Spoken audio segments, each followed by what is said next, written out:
Boa tarde a todos. Muito obrigado pelo convite. É uma honra estar participando. Eu fiz o meu doutorado na USP e sempre é um motivo de honra estar participando de algum evento promovido pela Universidade de São Paulo. Então, muito obrigada pelo convite.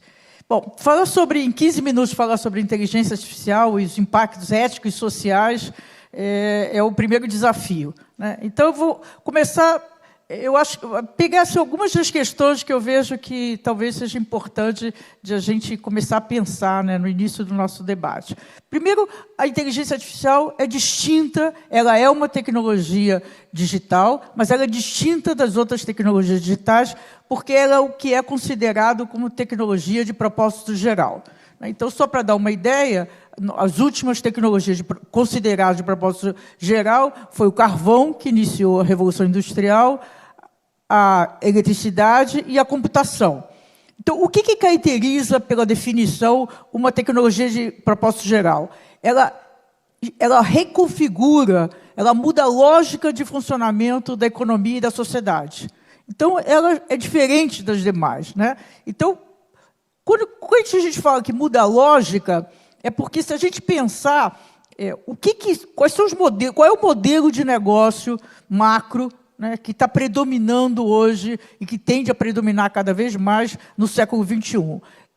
Qual é a matéria-prima desses modelos de negócio, que estão tanto nos modelos novos, nas plataformas, aplicativos que a gente usa, chamados Big Techs, como também na transformação digital das empresas já constituídas. Claro, a transformação digital é uma convergência de várias tecnologias, mas a base é a inteligência artificial.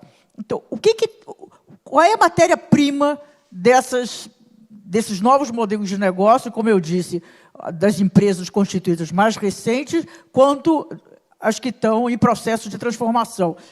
São os dados, né? Na época, na economia industrial, a matéria-prima central era o petróleo. Agora, nós estamos falando que a matéria-prima central são os dados. Então, o que tem os dados? O que significam os dados? Os dados significam informações sobre qualquer coisa, né? Então, os dados pessoais têm informações sobre as pessoas, os dados captados através de sensores, na chamada fábrica inteligente, no conceito de indústria 4.0, tem todo o funcionamento da fábrica e por aí vai, né? Então, qual é o desafio que se coloca nessa sociedade nossa hoje, hiperconectada, que a gente gera dados praticamente todo o tempo, toda vez que a gente interage no meio digital ou se a gente usa um dispositivo digital? Qual é o desafio? É como que eu acesso a informação, como eu extraio informação útil desse conjunto extraordinário de dados que todos nós, eu acho que já sabemos, que se chama Big Data, né? Então, esse é o desafio. Bom, tradicionalmente, pelo menos nos últimos 30 anos, nós já temos em desenvolvimento, cada vez mais sofisticados, modelos estatísticos de probabilidade. Só que esses modelos tradicionais, eles têm uma limitação a quantidade de dados que eles conseguem trabalhar, conseguem lidar. Então, hoje o que nós temos, que permeia praticamente todas as implementações que a gente tem, né, na sociedade em geral, se refere a uma técnica de inteligência artificial que é um modelo estatístico de probabilidade. Qual é a diferença desse modelo que se chama redes neurais profundas ou, em inglês, Deep Learning? Qual é a diferença desse modelo em relação aos demais modelos estatísticos de probabilidade? É o fato exatamente que ele consegue lidar com esses volumes extraordinários de dados, né? Então, esse é o quadro. Então, essa técnica, né, que é uma técnica de aprendizado de máquina, que é uma sub-área da inteligência artificial, que, como eu disse, ela permeia praticamente a maior parte das aplicações que nós temos, das implementações hoje, é essa técnica estatística de probabilidade. Essa técnica, nos últimos 10 anos, o que predominou dessa técnica foram soluções chamadas IA preditiva, talvez a gente possa chamar que é uma categoria dessa técnica, o que caracteriza, não tem tempo de a gente entrar nos detalhes, na conversa, no debate, a gente pode voltar a esse assunto, mas o que diferencia cada solução é arquitetura, é a maneira como você organiza os elementos que compõem essa técnica, a rede de neurais profundas. Então, nós tivemos, nos últimos 30 anos, nas última década, nós tivemos, predominantemente, ou praticamente só tivemos, arquiteturas que produziam soluções de IA preditiva. Qual é o novo que nós estamos vivendo agora, que é responsável, em grande parte, pelo hype que nós, de repente, a inteligência artificial está, de fato, na pauta da sociedade no mundo todo, mundo afora. É o fato de que nós temos uma outra categoria dessa mesma técnica, que são as soluções de IA generativa. Então, também, o fundamento é sempre fazer uma previsão.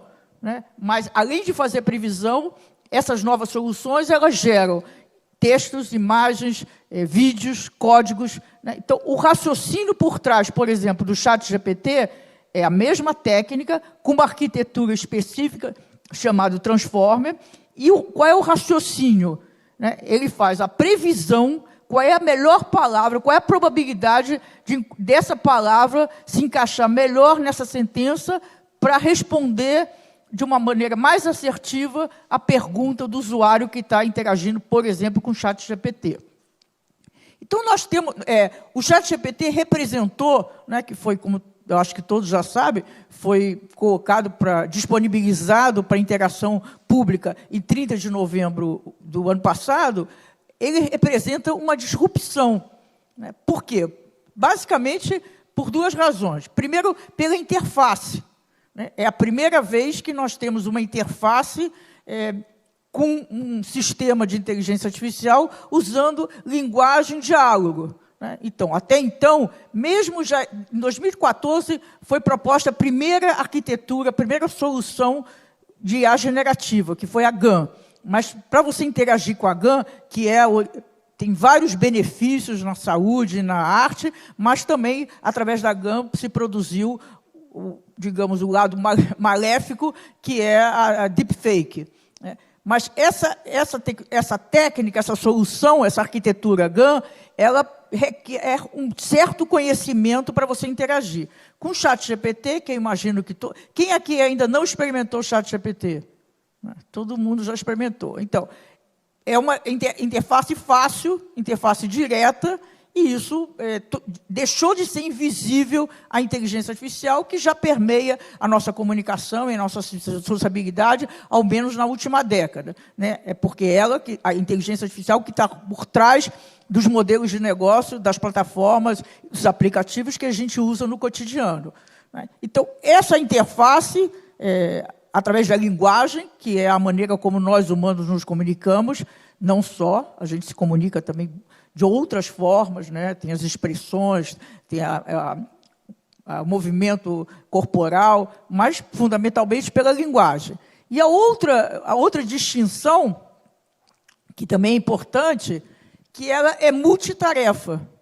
Até então, os modelos preditivos nessa categoria IA preditiva, para cada tarefa, você tem que desenvolver um determinado sistema. Então, se eu quero, por exemplo, reconhecer se uma imagem de uma tomografia computadorizada, por exemplo, se aquela imagem daquele paciente é cancerígena ou não, eu crio um sistema específico com inteligência artificial com esse propósito. Se eu quero reconhecer se uma imagem é de cachorro ou não, eu crio um outro sistema. Se eu quero, por exemplo, fazer o match entre o perfil de uma vaga de RH de contratação e o perfil dos candidatos, eu crio um outro sistema. No caso da IA generativa, como todos nós temos experimentado, ela é multitarefa. Eu posso usá-la para me divertir, eu posso usá-la para consultar as mais variadas assuntos, mais variadas questões, e posso usar IA generativa para produzir vídeos distintos, imagens distintas, códigos. Então, essas são as duas grandes, assim, do meu ponto de vista, mudanças em relação ao que nós tínhamos até então, desse conjunto, dessa categoria, dessa técnica de redes neurais profundas, que é a categoria de IA preditiva. Então, a generativa é isso, a interface facilitada, e o segundo, ela é multitarefa. Bom, Quais são as questões? Tem inúmeras questões que se colocam para a sociedade. Por um lado, é um facilitador muito grande na nossa vida, porque, exatamente pelo que eu falei, entre outras razões, ela permeia esses aplicativos e plataformas que, de fato, facilitam a nossa vida. Ela está presente em várias outras, o que se chama decisões automatizadas, em processos fabris, em processos na área de serviço, de entretenimento, em suma. Ela, de fato, está fortemente no varejo, no e-commerce, mas ela também traz problemas, né? Primeiro, é uma tecnologia, essa técnica muito recente, né? Nós estamos falando que 2012 foi o ano de reconhecimento, tanto pelo mercado como pela academia, dessa técnica de rede de neurais profundas. Então, de 2012 para cá, nós estamos nos primórdios. Ela, de fato, começou a ser utilizada em larga escala a partir de 2016, 2017. A generativa é mais recente ainda. Tirando o 2014 da GAN, nós estamos falando de novembro do ano passado. Não, desculpa, novembro do ano passado foi o ChatGPT, mas durante o ano de 2022 saíram várias soluções, vários aplicativos já usando IA generativa. Mas, de qualquer jeito, nós estamos falando do ano passado. Então, tem muita... Nós precisamos, nós como sociedade, experimentar ainda muito essas tecnologias e encontrando... Como o desafio é como é que a gente maximiza os benefícios e como é que a gente minimiza os potenciais danos, né? Eu até muito recentemente, talvez uns 3 anos atrás, não era a favor da regulamentação. A partir de 3 anos para cá, eu sou absolutamente... e não só a favor, como eu tenho participado do processo desde a Câmara, o Senado, Comissão do Senado, agora segunda-feira já vou para outra etapa no Senado como especialista convidado. Então, por que eu acho que a regulamentação é fundamental? Porque a autorregulamentação, tiveram várias iniciativas, principalmente das grandes empresas de tecnologia, no sentido de autorregulamentar. E elas falham porque toda vez que conflita com interesse comercial, 100% das vezes prevalece o interesse comercial. Então, cabe ao Estado, ao poder público, criar mecanismos de proteção da sociedade e do cidadão. Nesse sentido, esse é o propósito sempre das leis, né? Regulamentar a inteligência artificial não é simples, não é à toa. Na China tem um outro processo, diferente, o exercício do poder, mas no Ocidente não tem até agora nenhum marco regulatório em nenhum lugar do mundo. Não é à toa, não é uma coincidência, de fato, reflete a dificuldade de você regulamentar. Por exemplo, todos os processos de regulamentação, até 30 de novembro, consideravam, só um exemplo, o chatbot como de baixo risco e a única obrigação que o provedor de um chatbot tinha que cumprir era avisar para o usuário se ele estava interagindo com um chatbot ou com uma pessoa, né? A partir do momento que é lançado que existe um produto chamado ChatGPT e todos os outros congêneres, né, que são vários outros lançamentos, o Bard ainda não está disponível para interação pública no Brasil, mas já está em outros países, que é o similar do Google, por exemplo. Isso muda radicalmente a abordagem regulatória em relação ao chatbot, né? E tem várias mudanças, né? A velocidade de avanço dessa tecnologia é muito grande. E, num espaço, num ambiente democrático, em países democráticos, a regulamentação precisa ser discutida. Para vocês terem ideia, a regulamentação que é mais avançada, que é da Comunidade Europeia, que está aposta, né, a promessa é que em junho vai ser votada, ela começou em 2018. Então, o processo. Então, se a gente pensar de 2018 para hoje, tem uma mudança radical, substantiva, do avanço da inteligência artificial. Então, essa defasagem de timing é um complicador. O outro complicador é a simetria de conhecimento entre os reguladores, né, e quem desenvolve a tecnologia. Então, e a outra talvez, assim, só para ressaltar, a dificuldade é a própria definição. Não existe definição consensual sobre o que é inteligência artificial. né? Então, eu já fiz um artigo que vai sair num livro, eu levantei várias definições de vários lugares. Aliás, a minha coluna, eu tenho uma coluna na Época Negócios, saiu da sexta-feira passada, eu levanto alguma dessas definições também. E mostrando como não tem consenso, e como são díspares em algumas situações. Então, como é que você, já é dificuldade, como é que você vai regulamentar, porque para o desenvolvedor da tecnologia, isso não é um problema, você não precisa ter uma definição, mas quando você vai regulamentar, você tem que definir qual é o objeto que você está regulamentando. Então, essas são dificuldades. Se a gente pensar do ponto de vista, meu tempo está terminando, eu imagino, do ponto de vista ético, eu acho que a questão da ética, eu prefiro discuti-la específico por domínio, né? Eu acho que as questões éticas implicadas quando a inteligência artificial está na educação, na saúde, na segurança, no RH, na área financeira, são distintas, né? Tem questão, claro, tem questões gerais, a privacidade dos dados, mas o que importa assim, para a gente analisar e ter alguma atitude de proteção, acho que tem que ser analisado especificamente por domínio, né? Que é uma outra, eu estou falando de dificuldade, porque, de fato, essa tecnologia, eu acho que é a mais complexa que a gente já teve do ponto de vista de tecnologia. Então, nada é fácil. Além disso, como eu já falei, ela está avançando aceleradamente. Do ponto de vista social, para mim, o maior impacto é sobre o trabalho, né? Então, eu acho que é falacioso quando se argumenta que o número de funções que estão surgindo compensa os que estão sendo automatizadas. Acho que isso é falacioso, não faz sentido. Aí tem várias discussões que a gente pode ficar aqui horas, várias pesquisas, mas nós temos, então, só para concluir, do ponto de vista dessa questão sobre o trabalho, eu vejo 3 impactos. Um é o óbvio deslocamento. Então, o que a gente está vivendo é uma aceleração, é uma expansão, melhor dizendo, do que já vinha em processo desde meados do século passado, que é a automação programada. Então, no Brasil, por exemplo, nós temos 4 setores com maiores taxas de empregabilidade: a indústria automobilística, o governo, o varejo e o setor bancário.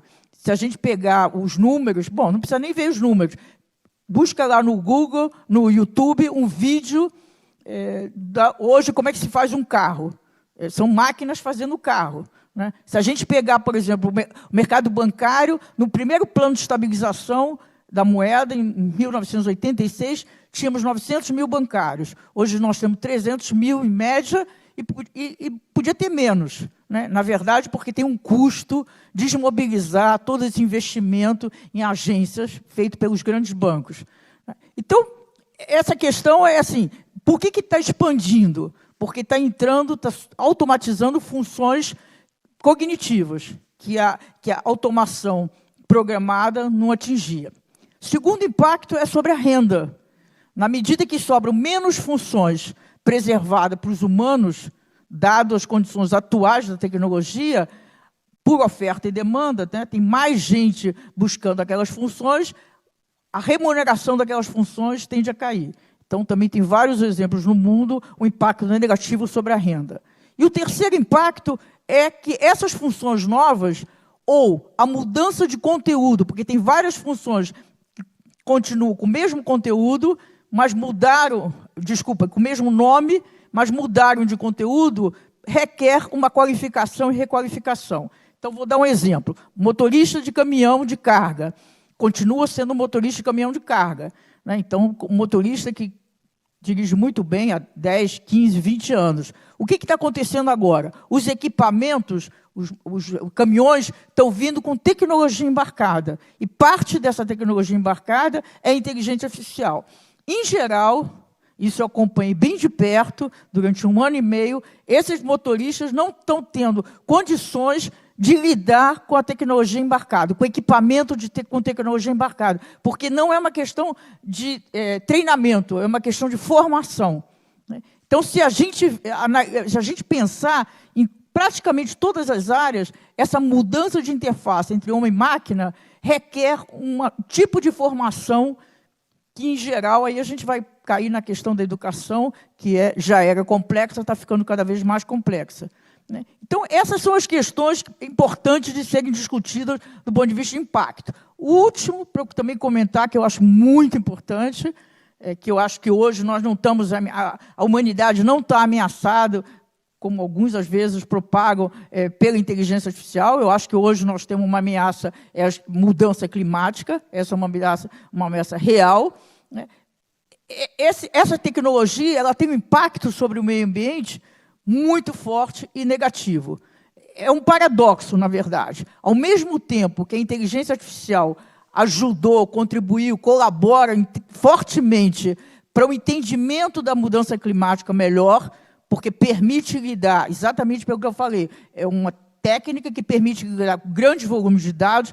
Então, não sei se vocês já viram, tem um documentário muito interessante que é Mundo Conectado na Netflix, e um dos episódios mostra uma antena monumental na Amazônia. Essa antena capta por sensores várias informações. A partir daqueles dados, usando o sistema de inteligência artificial, você consegue acompanhar, por exemplo, o que está acontecendo na Amazônia. Então, ao mesmo tempo que a inteligência artificial permite aos especialistas entender e acompanhar melhor as mudanças climáticas, ao mesmo tempo, ao fazer isso, e daí está o paradoxo,